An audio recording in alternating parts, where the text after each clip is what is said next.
이제 요양원에 쳐넣고 재산 정리만 깔끔하게 하면 돼. 황반변성 말기라 중심 시야가 거의 안 보인다더라고. 아버지를 이제 요양원에 보내고 재산 정리만 깔끔하게 하면 돼. 이혼 서류에 도장을 찍던 날보다, 아니, 평생을 바친 남편의 외도를 목격했던 그날보다도 더 심장이 철렁 내려앉았던 건 바로 그 한마디를 엿들었을 때였어요. 바람이 차가워지기 시작한 어느 늦가을 오후였죠. 남편과 갈라선 지 벌써 3년, 저는 그저 평범한 일상을 살아내고 있었어요. 작은 식당을 운영하며 하루하루 땀 흘려 돈을 버는 그런 덤덤한 시간들.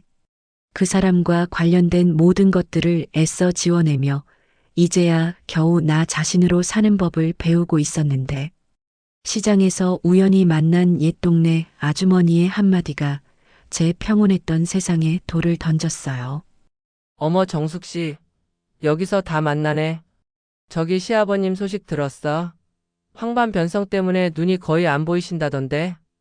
그 순간 머릿속이 하얘지더라고요. 시아버님, 남편과는 인연을 끊었어도 제게는 아버지나 다름없었던 분이었어요. 무뚝뚝하고 엄하셨지만 아들이 제 속을 썩일 때마다 말없이 제 편을 들어주셨던 유일한 분. 이혼하던 날, 못난 아들놈 대신해서 내가 미안하다, 며느라. 라며 처음으로 제 앞에서 고개를 숙이셨던 그분이셨어요.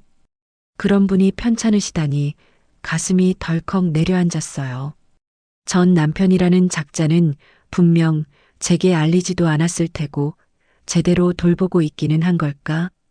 별의별 걱정이 다 들더라고요. 결국 저는 참지 못하고 차를 몰아 아버님이 혼자 살고 계신 평창동 집으로 향했어요. 담벼락 너머로 보이는 집은 예전 그대로였지만 어쩐지 온기 하나 없이 스산한 기운만 감돌았죠. 차를 멀찍이 세우고 한참을 서성이고 있는데 눈에 익은 번쩍이는 외제차 한 대가 대문 안으로 쏙 들어갔어요. 아버님의 첫째 아들, 제게는 전 아주버님이 되는 사람이었어요. 잠시 뒤에는 그의 여동생, 전 시누이까지 나타났죠. 평소엔 명절에도 얼굴 한번 비추지 않던 남매였는데 이상한 예감이 등골을 스쳐 지나갔어요. 저는 저도 모르게 홀린 듯이 담벼락에 몸을 숨기고 귀를 기울였어요. 마침 정원 쪽 창문이 살짝 열려 있었고 그 틈으로 두 사람의 목소리가 새어나왔죠. 생각보다 오래 버티시네. 병원에서는 마음의 준비를 하라더니. 그러게 말이야. 그래도 황반변성 말기라 눈이 거의 안 보인다니 일 처리하기는 훨씬 수월해졌지 뭐. 괜히 이것저것 똑똑하게 보이면 귀찮아지잖아? 숨이 멎는 것 같았어요. 저게 아픈 아버지를 걱정하는 자식들이 나눌 대화인가요? 그나저나 유원장 얘기는 꺼내봤어. 변호사는 준비됐다는데. 오빠, 너무 티나게 굴지 마. 최저가 요양보호사라도 붙여드렸으니 우린 할 만큼 했다고 생색내는 중인데 저 영감탱이 워낙 의심이 많아서 조금이라도 이상한 낌새 채면 날짱 도루묵이야? 영감탱이. 아버지를 부르는 그들의 호칭에 화가 난다기보다는 참담했어요.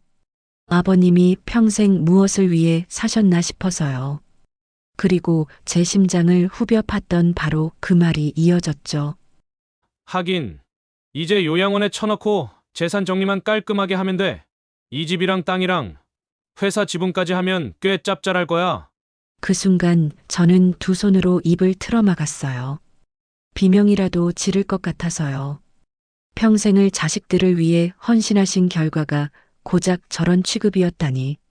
재산을 차지하기 위해 아픈 아버지를 속이고 요양원에 버릴 계획을 세우고 있었던 거예요. 그들은 아버지를 가족이 아닌 처리해야 할 짐짝 혹은 돈으로만 보고 있었던 거죠. 한참을 그 자리에 못 박힌 듯 서 있었어요. 분노로 온몸이 부들부들 떨렸지만 동시에 차가운 이성이 머리를 지배하기 시작하더라고요.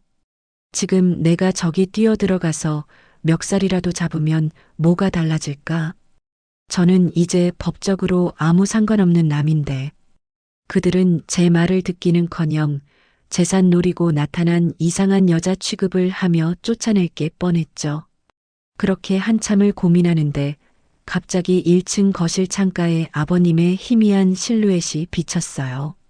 앞이 보이지 않아 창틀을 더듬거리며 힘겹게 서 계신 모습이었죠. 예전에 그 당당하고 호랑이 같던 모습은 온데간데 없고 한없이 작고 외로워 보이는 뒷모습.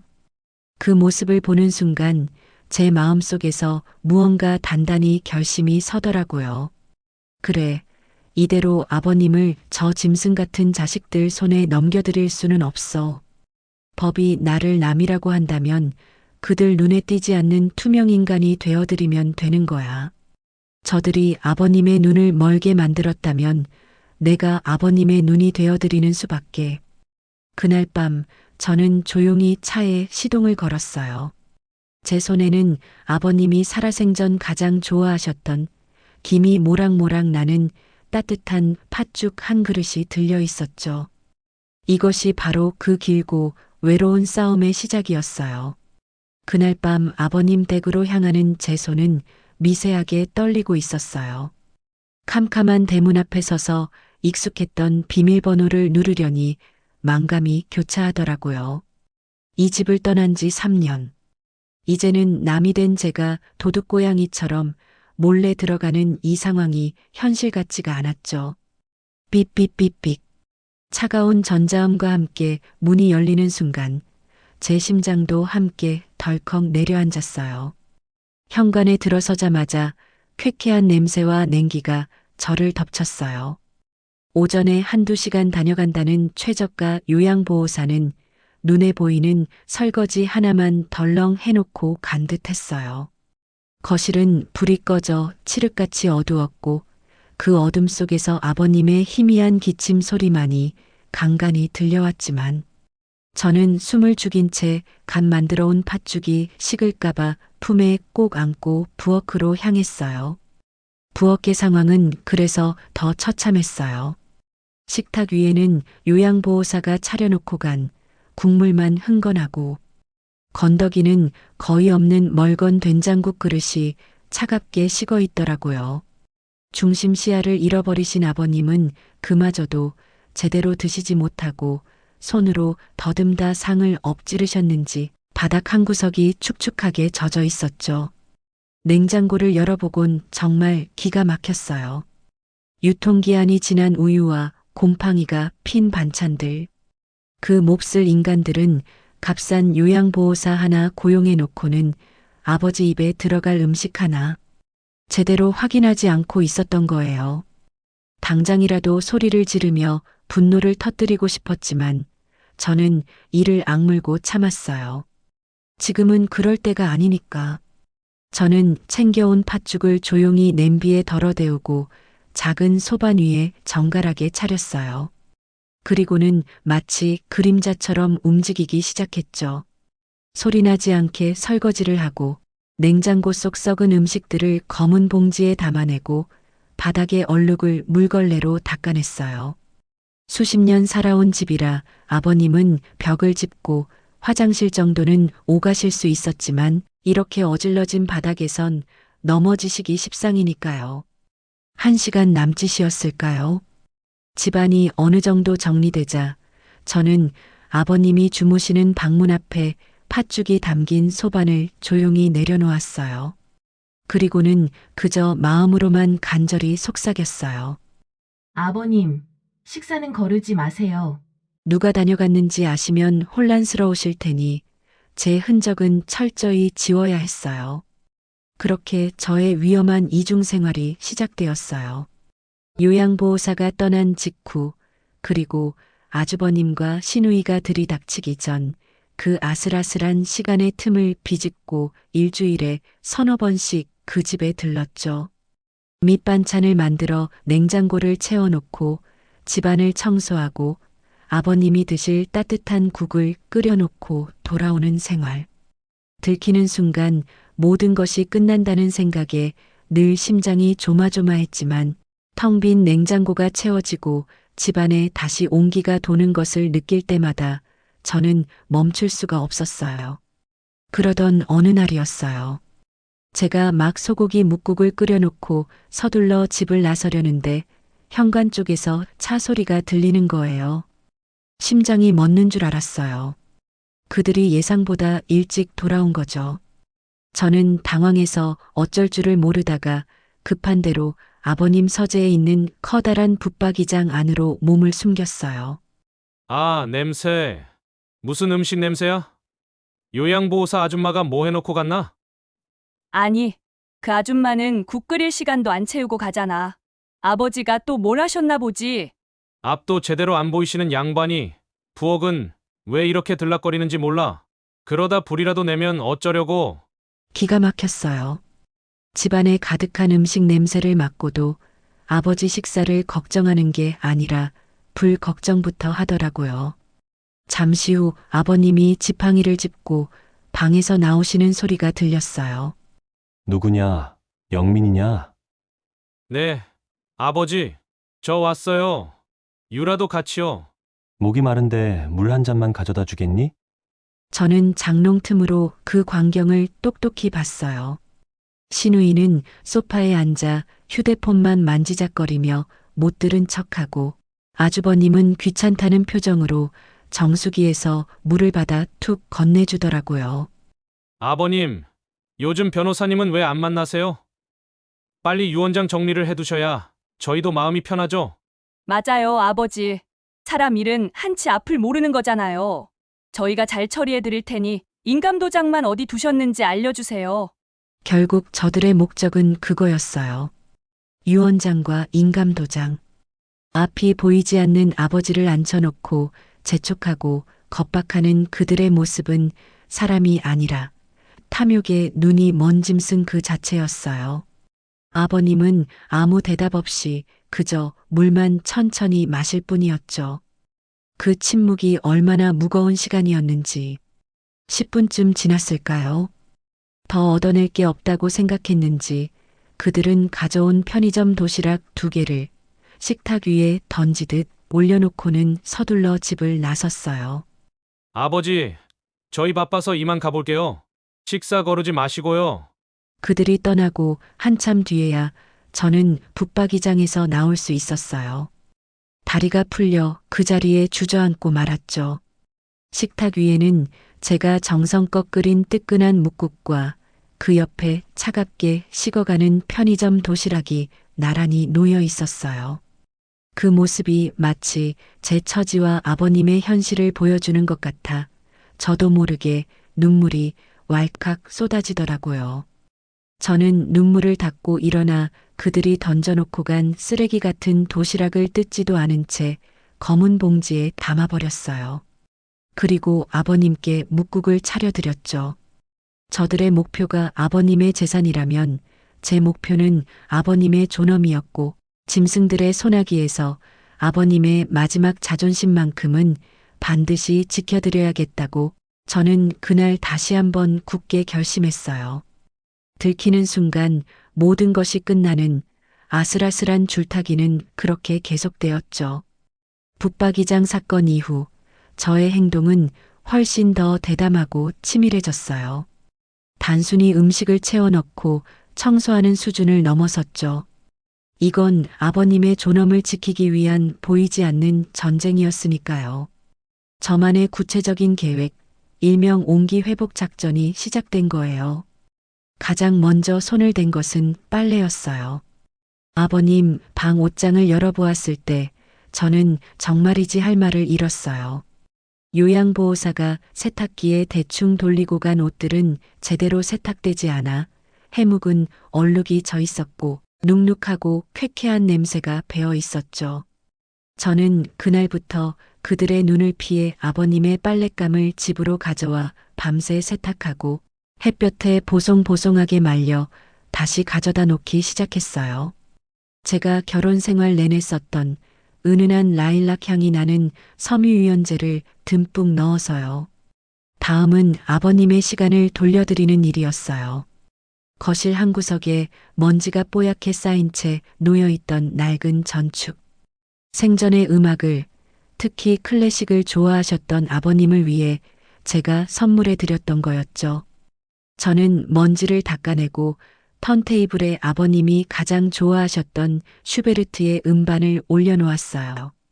그리고는 조용히 재생 버튼만 누르고 집을 빠져나왔죠. 그날 이후 저는 갈 때마다 다른 LP판을 올려놓고 나왔어요. 집안 곳곳에는 요양보호사가 절대 하지 않을 작은 변화들이 생기기 시작했어요. 시들어가던 난초 화분에는 다시 푸른 기운이 돌았고 늘 닫혀있던 창문은 활짝 열려 집안의 공기가 상쾌해졌으며 아버님이 약을 드시는 식탁 위에는 늘 깨끗한 물컵이 놓여 있었죠. 저는 철저히 유령처럼 움직였어요. 소리를 내지 않았고 흔적을 남기지 않았으며 그저 집안의 모든 것들을 제자리로 원래 있어야 할 모습으로 돌려놓을 뿐이었어요. 그런데 말이죠. 제가 간과한 것이 있었어요. 아버님은 중심 시야를 잃으셨을 뿐 다른 모든 감각은 오히려 평생 그 어느 때보다 예민하게 살아나고 있었다는 사실을요. 어느 날 오후 소파에 앉아 계시던 아버님은 문득 고개를 드셨어요. 코끝을 스치는 아주 익숙한 향기. 며느리였던 제가 쓰던 바로 그 라일락 섬유유연제 냄새가 방금 갈아입은 내의에서 피어오르고 있었거든요. 처음엔 그저 우연이겠거니 헛된 기억이 향기로 피어난 것이라 생각하셨대요. 하지만 그 우연은 계속되었어요.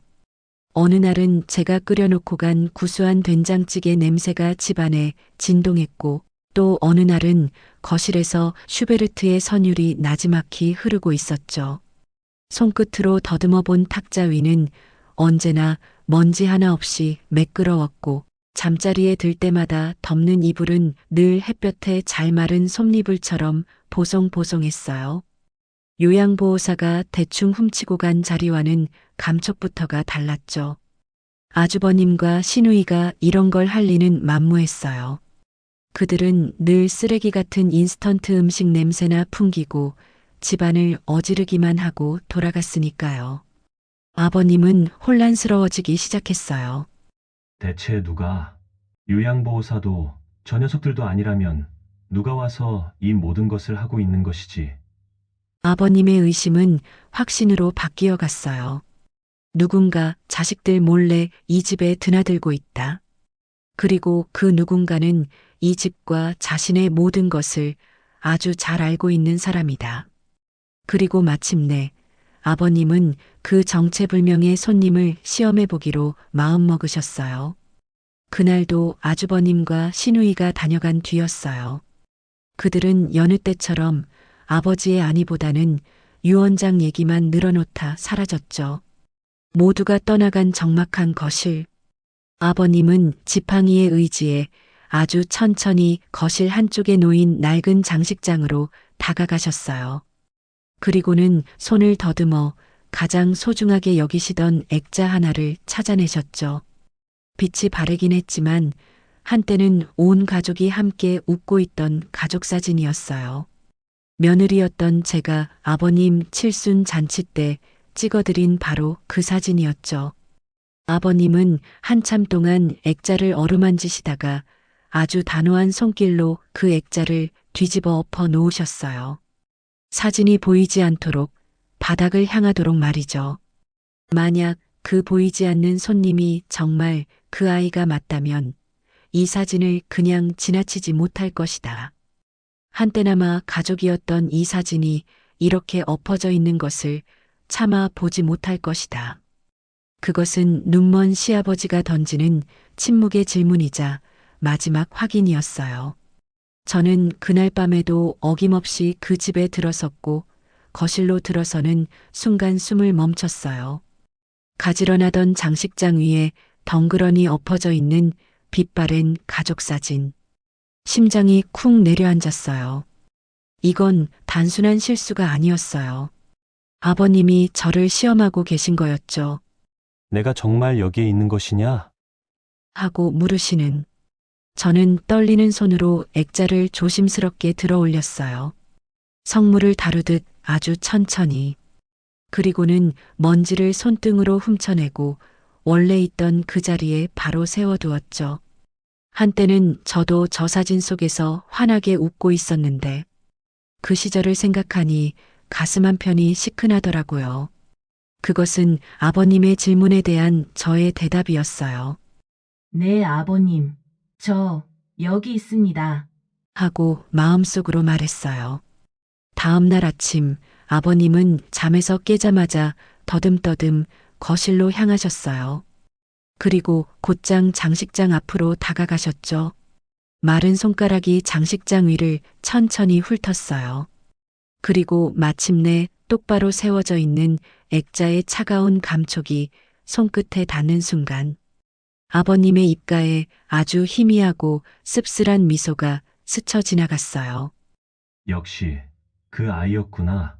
이제 아버님은 혼자가 아니었어요. 보이지는 않지만 자신의 곁을 맴도는 든든한 아군이 있다는 사실을 깨달으신 거죠. 그날 이후 아버님의 무기력했던 눈빛에 아주 미세하지만 단단한 심지가 박히기 시작했어요. 저는 그날 아버님이 놓으신 아주 조용하고도 무거운 시험대 위에서 제 정체를 스스로 드러낸 것이었어요. 그리고 그것은 우리만의 침묵 속 대화가 시작되는 순간이기도 했죠. 바로 그 주 주말이었죠. 제가 막 집안일을 마치고 빠져나가려는데 대문 밖에서 요란한 클락션 소리가 울렸어요. 아주버님의 차였어요. 그런데 조수석에서 내리는 사람은 처음 보는 낯선 남자였죠.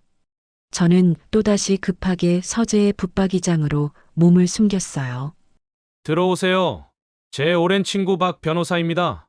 아버지 일을 자기 일처럼 도와줄 사람이에요. 번들거리는 얼굴에 기름진 머리를 한 남자. 첫인상부터가 탐욕스럽고 음흉한 기운을 풍겼어요. 아주버님이 마침내 일을 저지르기 위해 선수를 데려온 것이 틀림없었죠. 회장님, 말씀 많이 들었습니다. 기력이 많이 쇠하셨다는 말씀에 제가 한 걸음에 달려왔습니다. 누군데 일이 소란인가? 하하, 죄송합니다. 제가 목소리가 좀 큽니다. 다름이 아니오라 아드님께서 회장님의 재산 정리를 좀 도와달라고 부탁하시더군요. 요즘은 나이 드시면 판단력이 흐려지시기 전에 미리미리 유언장을 작성해 두시는 게 현명한 겁니다. 나중에 자식들끼리 다툼이라도 생기면 얼마나 골치 아프시겠습니까? 저는 장롱 틈으로 그 모습을 지켜보며 치를 떨었어요. 판단력이 흐려지기 전에라니. 그건 아버지를 무시하고 협박하는 말이나 다름없었죠. 아주버님은 옆에서 거들었어요. 맞아요. 아버지, 박 변호사 말이 맞아요. 저희 좋으라는 게 아니라 다 아버지를 위한 거예요. 복잡한 서류 작업은 저희가 다 알아서 할 테니 아버지는 도장만 찍으시면 됩니다. 그 순간이었어요. 아버님께서 나지막하지만 얼음장처럼 차가운 목소리로 말씀하셨죠. 내 재산은 내 것이야. 내가 알아서 할 테니 신경 쓰지 마. 단호한 거절에 아주버님과 변호사의 얼굴이 순간 굳어지는 게 보였어요. 그렇지만 그 교활한 변호사는 금세 사람 좋은 웃음을 지어 보이며 말을 이었죠. 물론입니다. 회장님, 당연히 그러셔야죠. 다만 법이라는 게 참 무섭습니다. 만에 하나 회장님께서 황반변성이 악화되어 법적으로 인지능력 저하 판정이라도 받으시면 회장님 재산은 회장님 뜻과 상관없이 국가 후견인에게 넘어가 버릴 수도 있습니다. 평생 피땀 흘려 이룩하신 모든 걸 남의 손에 넘기실 순 없지 않습니까? 인지능력 저하. 그들은 이제 아버님을 정신적으로 무능력한 사람으로 몰아가고 있었어요. 아버님은 더 이상 대꾸하지 않으셨어요. 그저 지친 듯 소파에 깊게 몸을 기대실 뿐이었죠. 내가 뭘 알아야지. 눈도 침침하고 정신도 없고. 힘없는 목소리로 혼잣말처럼 중얼거리시는 아버님의 모습. 제 가슴은 미어지는 것 같았지만 동시에 깨달았어요. 아버님은 지금 연기를 하고 계신다는 것을. 저 약삭빠른 뱀 같은 놈들 앞에서 일부러 더 약하고 무기력한 척 시간을 벌고 계신 거였어요. 그들의 작전은 거기서 그치지 않았어요. 한참을 더 회유하고 협박하던 그들이 돌아간 뒤 저는 그들이 거실 테이블 위에 서류 봉투 하나를 놓고 간 것을 발견했어요. 겉에는 유언장 작성 참고 자료라고 쓰여 있었지만 안을 열어본 저는 경악을 금치 못했죠. 거기에는 아버님의 거의 모든 재산을 아주버님과 시누이에게 넘긴다는 내용이 빼곡하게 적혀 있었고 맨 아래에는 인감도장을 찍을 자리만 비워져 있었어요. 이건 참고 자료가 아니라 사실상 모든 준비를 끝낸 강탈 계획서였던 거예요. 엎친 데 덮친 격으로 그날 밤 저는 아주버님과 박 변호사가 집 앞에서 나누는 대화를 우연히 엿듣게 되었어요. 생각보다 고집이 보통이 아니시군요. 이러다 정말 시간만 끌게 생겼습니다. 그럼 어떻게 해야 합니까? 마냥 기다릴 수만은 없는데. 방법이 있습니다. 제게 아는 의사가 하나 있는데 황반변성으로 인한 인지능력 상실 소견서 하나 받는 건 일도 아닙니다. 그럼 우리가 모든 걸 대신 처리할 수 있게 되죠. 저는 그 자리에 얼어붙고 말았어요. 이제 저들은 아버님을 법적으로 금치산자로 만들어 모든 재산을 합법적으로 가로챌 계획까지 세우고 있었던 거예요. 상황은 제가 생각했던 것보다 훨씬 더 악랄하고 또 긴박하게 돌아가고 있었어요. 안 돼! 이대로 두면 정말 안 되겠어! 제 심장이 미친 듯이 뛰기 시작했어요. 이제 더 이상 그림자처럼 숨어서 지켜보고만 있을 때가 아니었죠. 뭔가 결정적인 행동을 해야 했어요. 하지만 어떻게? 법적으로 저는 남이었고 제가 나서는 순간 오히려 아버님을 공경에 빠뜨릴 수도 있었어요. 그날 밤 저는 잠 못 이루고 뒤척이며 생각에 생각을 거듭했어요. 그리고 마침내 하나의 계획이 떠올랐죠. 그래, 방법은 증거뿐이야. 저들이 스스로 파멸의 구덩이로 걸어 들어가게 만들 빼도 박도 못할 결정적인 증거. 다음 날 새벽 저는 어둠을 틈타 아버님 댁으로 향했어요. 거실 구석구석, 현관, 부엌 눈에 띄지 않는 곳마다 초소형 녹음기들을 설치하기 시작했죠. 사실 이 장비들은 몇 해 전 동업자에게 웃는 얼굴로 사기를 당한 뒤 제 자신을 지키기 위해 구비해 두었던 것들이었어요. 다시는 서류와 말로 사람을 속이는 자들에게 당하지 않겠다는 독한 다짐의 산물이었죠. 그리고 그 중에는 제게 부적과도 같은 물건이 하나 있었어요. 바로 평범한 만년필처럼 보이지만 대화 내용을 고스란히 담을 수 있는 녹음 만년필이었죠. 그들이 아버님께 어떤 서류를 들이밀며 서명을 강요할지 모르는 일이었기에 저는 그날부터 늘 그 만년필을 주머니 깊숙한 곳에 넣고 다녔어요. 만약의 순간 아버님의 손에 이 펜을 쥐어드릴 수만 있다면 그것이 바로 저들의 탐욕을 심판할 가장 확실한 무기가 될 테니까요. 이제 저는 더 이상 보이지 않는 손이 아니었어요. 아버님을 지키기 위해 홀로 총을 든 보이지 않는 병사가 된 거였죠. 인지능력 상실 소견서. 그 말을 엿들은 순간 온몸의 피가 거꾸로 솟는 것 같았어요. 이건 단순히 재산을 빼앗는 걸 넘어서는 문제였죠.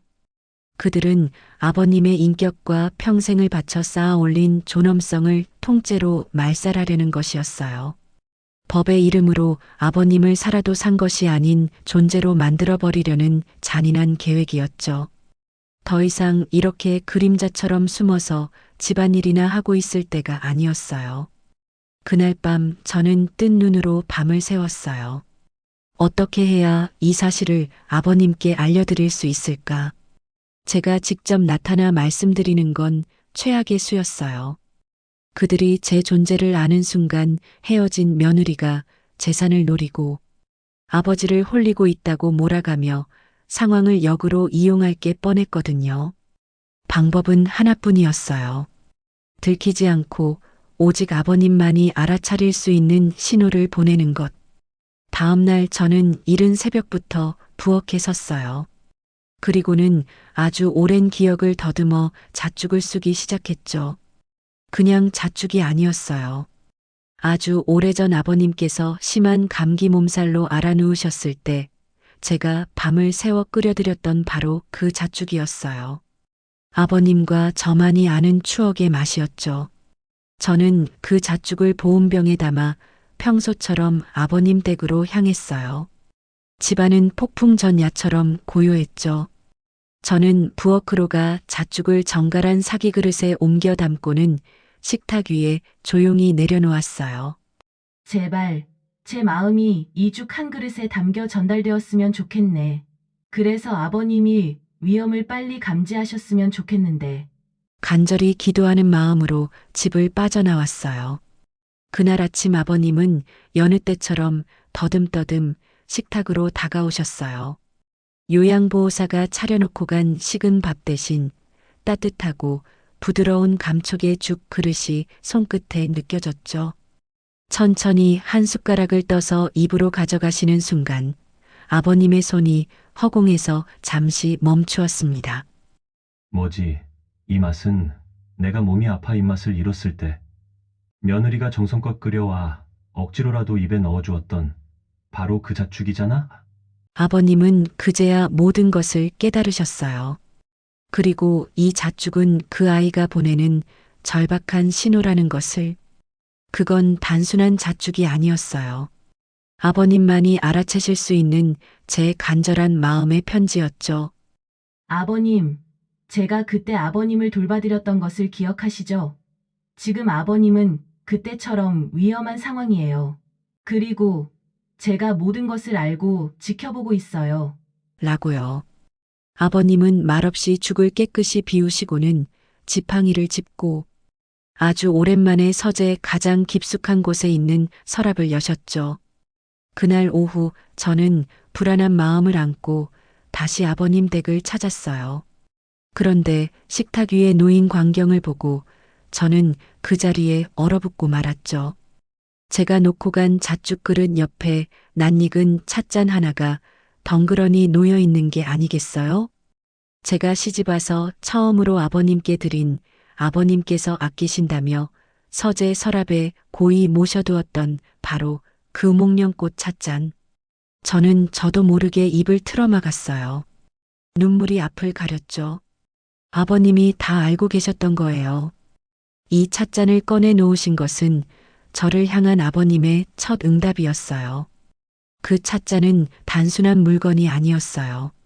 제게 건네시는 아버님의 목소리였죠. 마치 이렇게 말씀하시는 것만 같았어요. 내가 보낸 신호를 내가 정확히 받았다.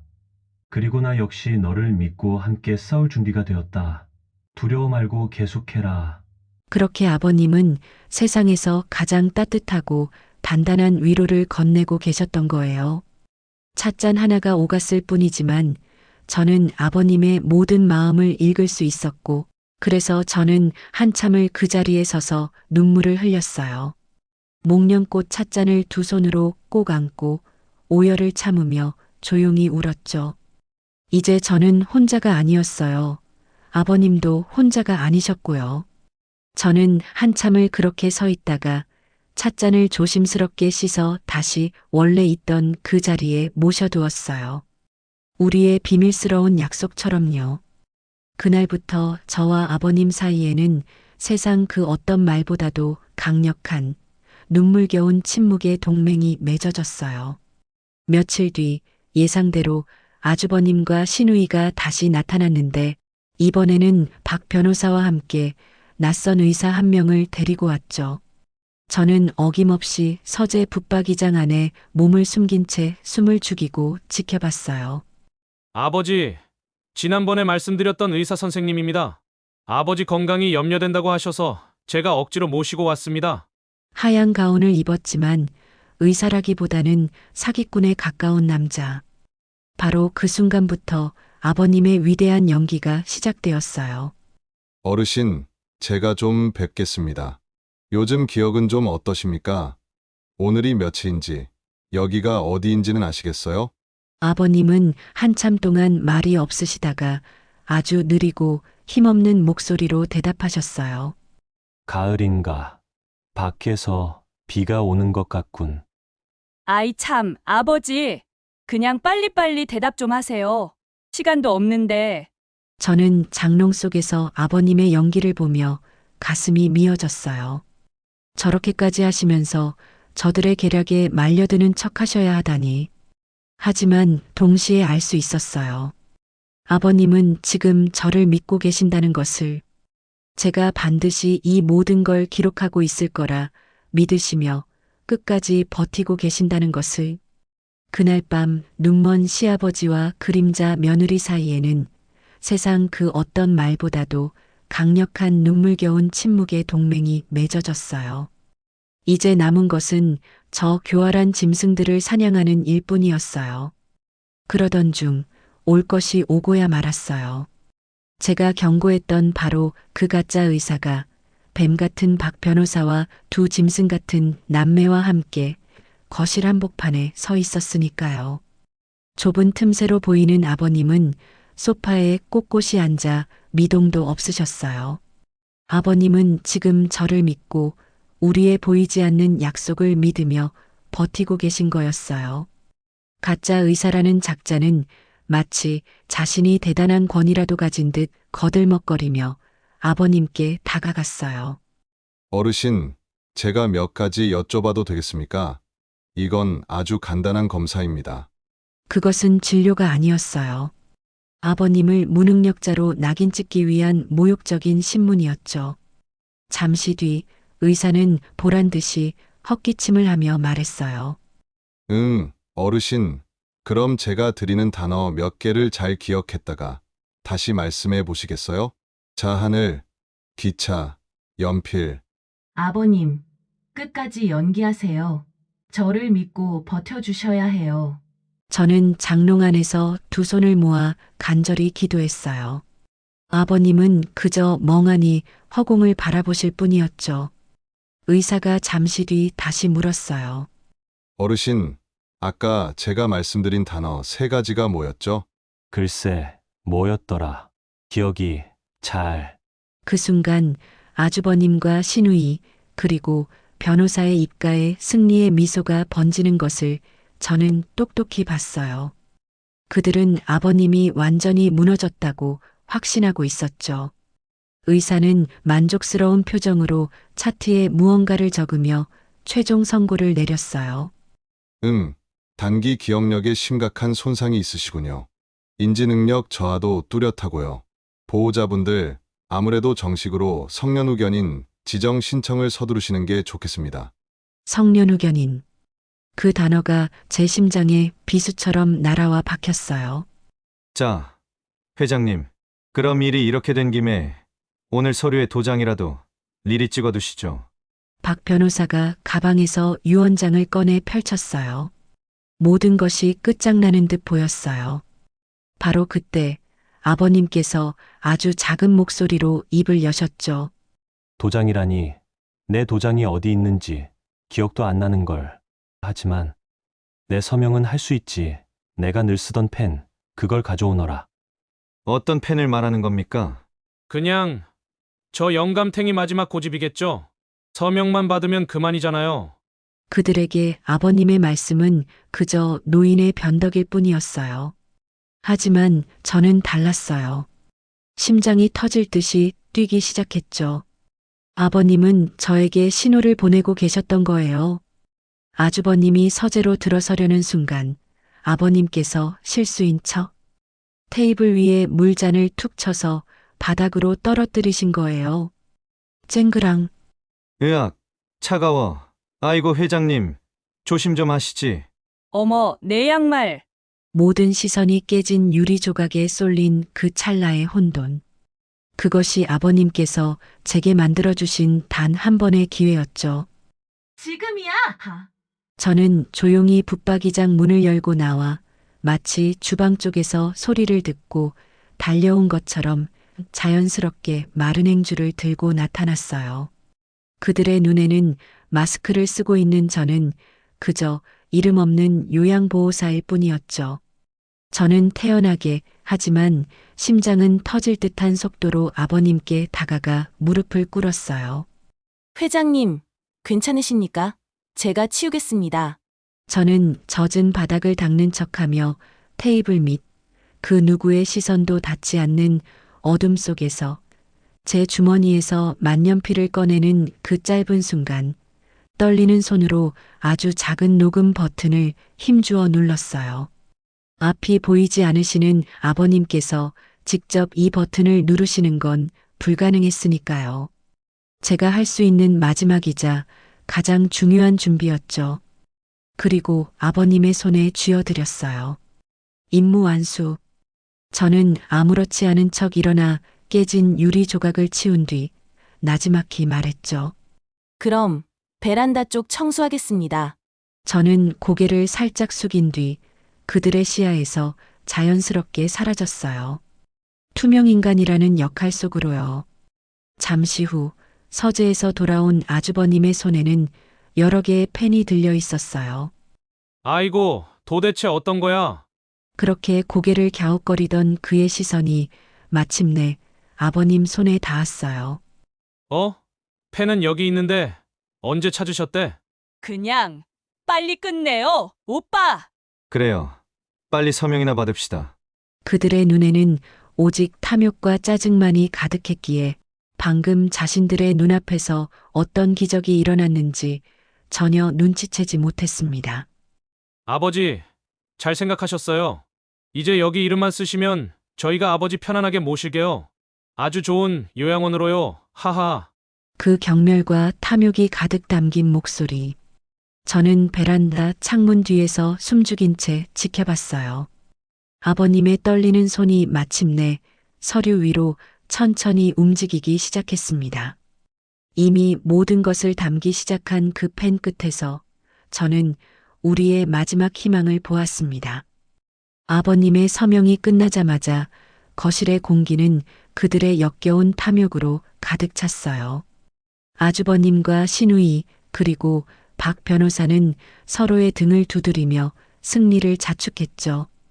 모든 것이 계획대로 끝났다는 흥분에 취해 그들은 눈앞에 앉아 있는 아버님이 더 이상 사람으로 보이지도 않는 듯 했습니다. 이제 완벽합니다. 이제 모든 법적 절차는 제가 알아서 처리하겠습니다. 아버지. 이제 골치 아픈 일은 다 끝났으니 편안하게 지내실 일만 남았네요. 우리가 조만간 아주 공기 좋은 요양원으로 알아볼게요. 그럼 이제 평창동 집부터 정리해야겠네. 내가 강남에 눈여겨봐둔 상가 건물이 있는데 그걸로 바로 계약 진행해야지. 그들은 아버님을 살아있는 사람이 아닌 처분해야 할 가구처럼 취급했어요. 그 순간이었어요. 소파에 기댄 채 미동도 없으시던 아버님께서 아주 느리고 나른한 동작으로 박수를 치기 시작하셨죠. 짝짝짝. 텅 빈 거실에 울려 퍼지는 박수 소리. 그것은 모든 것을 비웃는 듯한 오싹하고 섬뜩한 소리였죠. 웃고 떠들던 세 사람의 표정이 순간 굳어졌어요. 아니, 아버지. 아버님은 천천히, 아주 천천히 고개를 드셨어요. 그리고는 눈을 뜨셨죠. 흐릿하고 초점 없던 눈동자는 온데간데였고 그 자리에는 얼음장처럼 차갑고 모든 것을 꿰뚫어 보는 듯한 형형한 빛이 번뜩이고 있었어요. 너희들 정말 볼만한 연극이었다.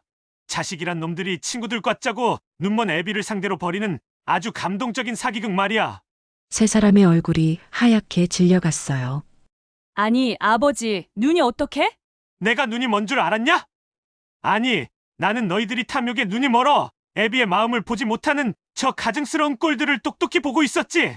아버님은 이 펜의 비밀을 모르셨지만 이것이 제가 보낸 마지막 신호이자 모든 것을 끝낼 열쇠라는 것은 분명히 알고 계셨던 거예요. 아버님은 그 만년필을 마치 심판의 망치처럼 테이블 위에 탁 하고 내려놓으셨어요. 아주버님과 시누이는 그저 낡은 펜 하나에 유난 떤다고 비웃었죠. 바로 그 순간이었어요. 저는 더 이상 베란다 창문 뒤에 숨어 있을 필요가 없다는 것을 깨달았고 서둘러 문을 열고 거실로 들어선 저는 그들의 경악하는 얼굴을 똑똑히 보며 제 만년필의 재생 버튼을 눌렀어요. 작은 스피커를 통해 방금 전 그들의 목소리가 거실 전체에 생생하게 울려 퍼지기 시작했어요. 아주 좋은 요양원으로요. 하하하. 자신들의 목소리가 울려 퍼지자 그들은 마치 귀신이라도 본 것처럼 경악했어요. 이건 불법 녹취입니다. 증거 효력이 없어요. 불법? 내 집에서 내 재산을 노리는 도둑놈들 목소리를 녹음하는 게 왜 불법이란 말이야? 그래, 내 놈들이 이렇게 법을 들먹일 줄 알았지? 저 아이가 나를 지키겠다며 집안 곳곳에 작은 녹음기를 설치했을 때 나는 그때 결심했다. 너희들의 모습까지 영원히 박제해서 너희들이 스스로 판 무덤에 직접 묻어주어야겠다고 말이다. 아버님은 테이블 위에 있던 리모컨을 들어 거실벽에 걸린 대형 TV를 향해 누르셨어요. 도둑을 잡으려고 설치해 둔 것으로 내가 키운 짐승들을 잡게 될 줄은 몰랐지만 말이야. 화면이 켜지자 나타난 것은 거실 구석과 부엌 현관에 설치된 CCTV 화면이었어요. 그리고 지난 몇 달간의 기록이 타임랩스처럼 빠르게 재생되기 시작했죠. 아니, 저건. 신우이는 비명을 지르며 주저앉았어요. 모든 것이 끝났다는 것을 직감한 순간 아주버님의 얼굴에서 이성이 사라졌어요. 그의 눈에 실핏줄이 터졌고 그는 아버지를 향해 손가락질하며 악을 쓰기 시작했죠. 아버지는 평생 우리에겐 눈길 한 번 안 주고 회사 일에만 미쳐 사셨잖아요. 이제 와서 아버지 행세하세요. 우린 그냥 아버지가 평생 사랑한 그놈의 회사를 물려받으려는 것뿐이라고요. 그의 추악한 자기 합리화가 거실을 울리는 순간 그는 모든 분노의 화살을 제게 돌렸죠. 이게 다 이 여자 때문이야. 저 여우 같은 년이 아버지 옆에 붙어서 이간질한 거라고. 아주버님은 이성을 잃고 제 머리채를 잡았어요. 그때 아버님은 자리에서 일어나 제 앞을 막아서며 아주버님의 손을 뿌리치셨어요. 그리고는 평생 들어본 적 없는 지옥의 밑바닥에서 올라오는 듯한 목소리로 말씀하셨어요. 그 손 치워! 더러운 손으로 내 진짜 자식에게 손대지 마! 진짜 자식? 그 한마디에 아주버님과 신우이의 얼굴은 절망으로 일그러졌어요. 아버님은 박 변호사와 가짜 의사를 향해 말씀하셨어요. 너희들은 사기꾼이야! 너희 같은 것들을 위한 내 진짜 변호사와 경찰은 지금 대문 밖에서 기다리고 있네! 그 말이 떨어지기가 무섭게 현관문이 열리며 경찰들이 들이닥쳤어요. 박 변호사와 가짜 의사는 체포되었고 아주버님과 신우이는 넋이 나간 사람처럼 바닥에 주저앉아 있었죠. 아버님은 그들을 내려다보며 마지막 선고를 하셨어요. 오늘부로 너희는 내 자식들이 아니다! 내 재산의 먼지 한 톨도 너희 손에 쥐어주지 않을 것이야! 당장 내 집에서 나가! 아버지, 제발 한 번만 용서해 주세요. 신우이가 아버님의 바지를 붙잡았지만 아버님은 차갑게 뿌리치셨어요. 용서! 너희가 나를 요양원에 쳐넣으려 할 때 너희는 나를 아버지로 생각이나 했냐? 그것은 완전한 파멸의 선고였어요. 모든 것을 잃은 그들은 넋이 나간 사람처럼 경찰의 손에 이끌려 집 밖으로 끌려나갔어요. 아버지. 신우이의 울부짖는 소리가 멀어져 갔어요. 텅 빈 거실에는 마침내 길고 길었던 악몽에서 깨어난 저와 아버님, 단 두 사람만이 남아 있었어요.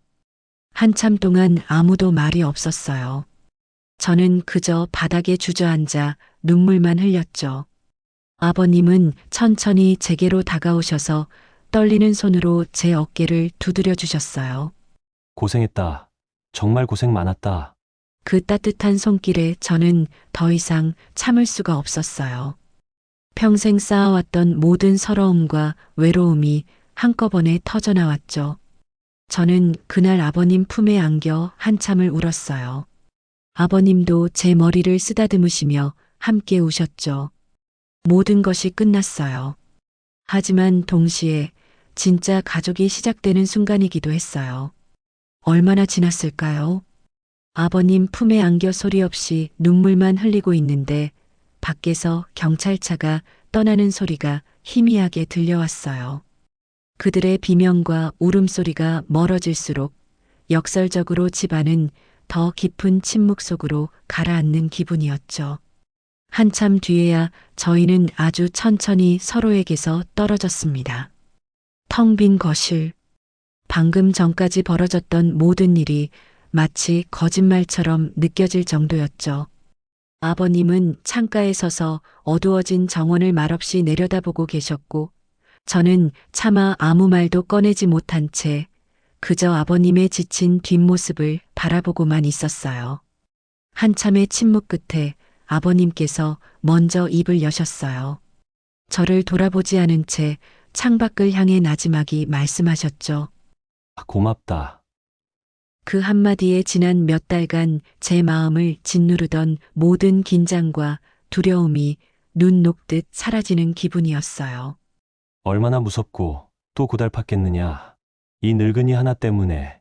아닙니다, 아버님. 아니, 내가 평생을 잘못 살았다.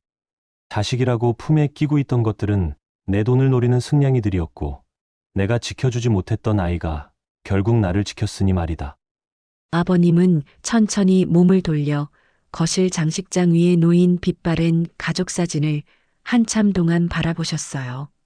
한때는 완전했지만 이제는 산산조각 나버린 거짓된 행복의 증거였죠. 저 사진, 이제 그만 치워야겠다. 저 안에 있는 것들은 이제 내 가족이 아니야. 아버님은 사진과 그들이 서명했던 가짜 유언장을 한데 모아 벽난로 속에 던져버리셨어요.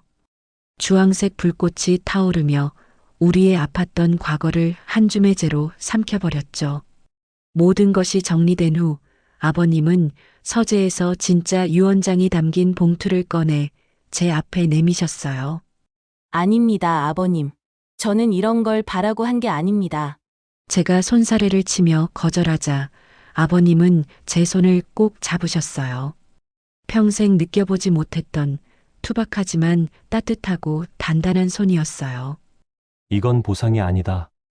이건 내가 마땅히 받아야 할 몫이다. 피를 나눈 자식들은 내 눈을 보며 거짓을 말했고, 피 한 방울 섞이지 않은 너는 내 마음을 보며 진심을 보여주었다. 그러니 내가 내 진짜 자식이다. 진짜 자식? 그 한마디에 저는 끝내 참았던 눈물을 터뜨리고 말았어요.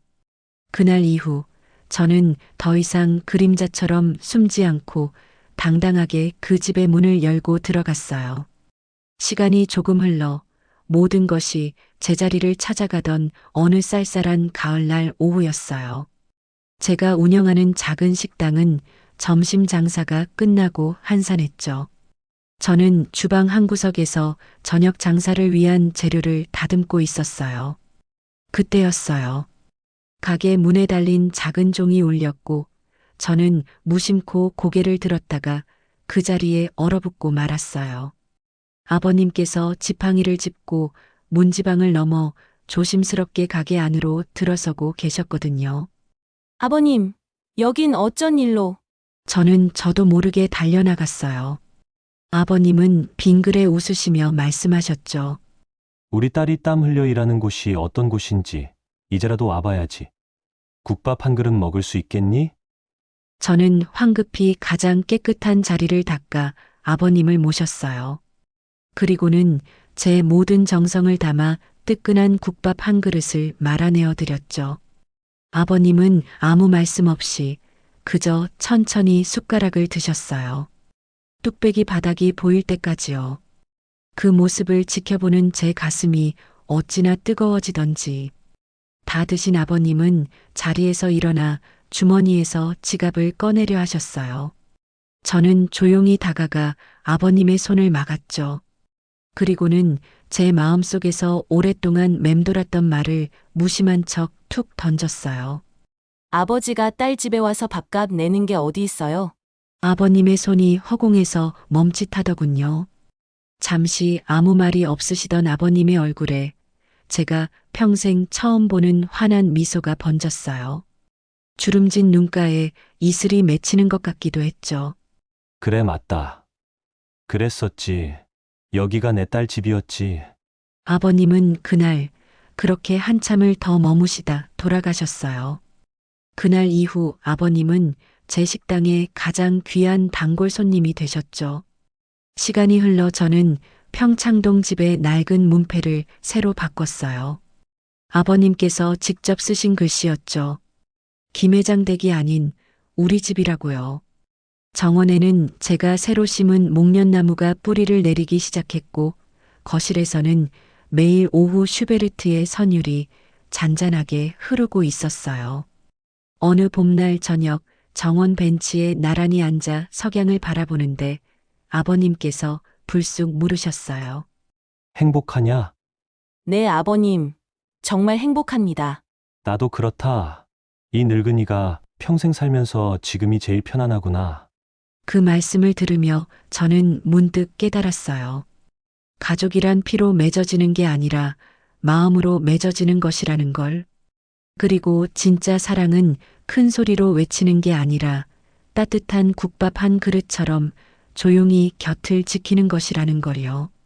저는 여전히 이혼한 전 며느리이지만 이제는 세상 가장 든든한 아버지를 둔 딸이 되었어요.